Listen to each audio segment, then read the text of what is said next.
Letter of the Illuminati. Dearest citizen of the world, I believe the time has come to reveal to you some of the perplexities you have faced in recent decades. It is well for you to understand some of these things so that you might know how to behave in the new order now taking shape on the earth. We want you to be able to become fully involved and integrated into our new society. After all, this is for your best interest if you will do. First of all, it is well that you understand some of our purposes so that you may more fully cooperate. I cannot tell you the hard times you will face if you resist us. We have ways of dealing with resistors. We have eyes in every level of government in every nation of the world. State secrets are fully known to us. Consider the President of the United States. Even though he regularly breaks every known check on his power, no one can stop him. He goes ahead and does whatever we want him to do anyway. The Congress has no power to stop him. He does what we want since he knows if he does not, because of his rather dark character, we can have him removed in a moment's time. You cannot take us to court because you can't see us, and the courts are our servants as well. We run everything, yet, you do not know who to attack. We rule the world and the world cannot even find out who is ruling them. This is truly a wonderful thing. In our media we present before you exactly what it is we want you to do. Then, as if in a flash, our little servants obey. We can send American or European troops to wherever we like, whenever we like, and for whatever purpose we like, and you dutifully go about our business. How much more evidence do you need? We can make you desire to leave your homes and family and go to war merely at our command. We only need to present some nonsense to you from the President's desk or on the evening news and we can get you all fired up to do whatever we like. You can do nothing but what we put before you. We have generously taxed you and used that money to make such sophisticated weapons you can in no way compete. Your own money has served to forge the chains we bind you with, since we are in control of all money. Some of you think you may escape by buying some land in the country and growing a garden. Let me remind you that you still pay us ground rent. Oh, you may call it property taxes, but it still goes to us. You see, you need money no matter what you do. If you fail to pay your ground rent to us, we will take your land and sell it to someone who will pay us. Do you think we cannot do this? And with your ground rent we pay for the indoctrination of your children in the public schools we have set up. We want them to grow up well trained into the system of our thinking. Your children will learn what we want them to learn, when we want them to learn it, and you pay for it through your ground rent. You may doubt that we own your children, or have such control, but you will find that we do. We can declare that you abuse your children when you spank them and have them confiscated. If they do not show up for school indoctrination, we can accuse you of neglect, thereby giving them to us. Your children are not yours. They are ours. You must inoculate them, you must bring them to our hospitals if we decree, or we will take them from you. You know this and we know this. Through our electronic commerce we are able to see where you are, what you are buying, and how much you have to buy things with. Through the internet and other sources we can even know how you think and what you say. It is not especially important to us what you believe as long as you do what we say. Your beliefs are nonsense anyway. But if you think you have a following, and we perceive that you might be somewhat dangerous to our agenda, we have ways to deal with you. We have a Pandora's box of mischief with which to snare you.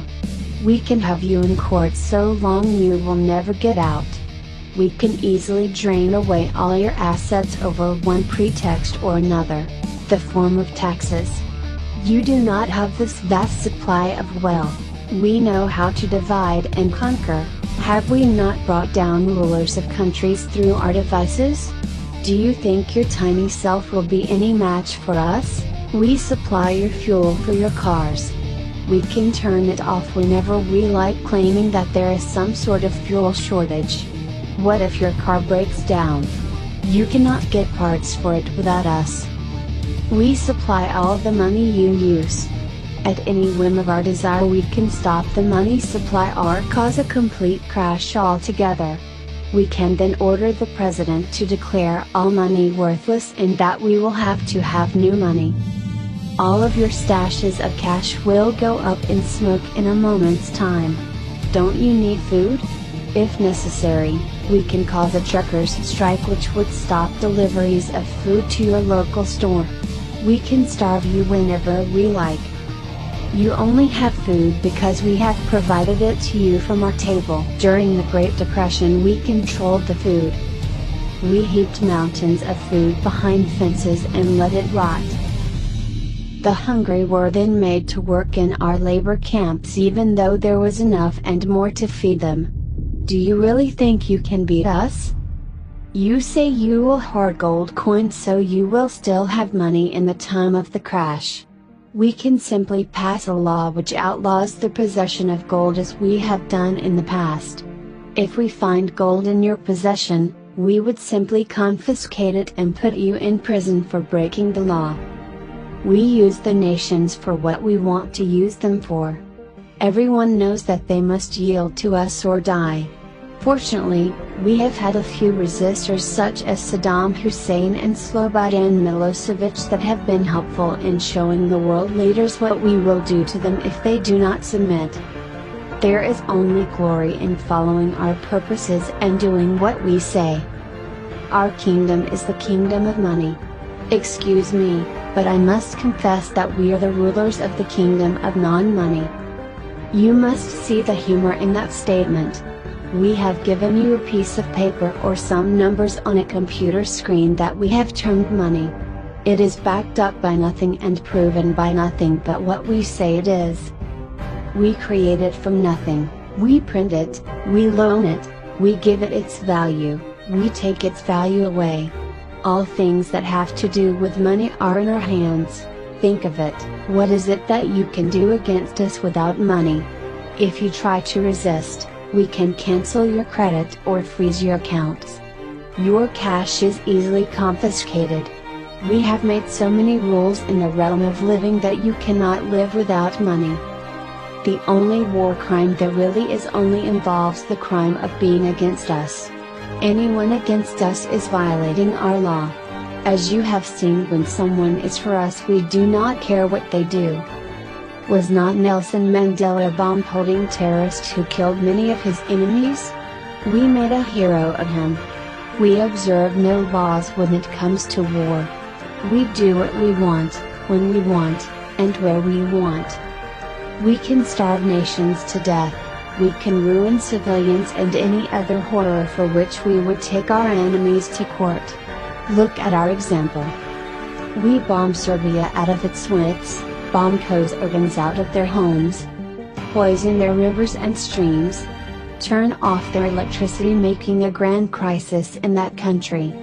And then we masterfully make it appear it is all Mr. Milosevic's fault and he needs to go to court for it. It is the same way we made our inferno at Waco look like Mr. Koresh's fault.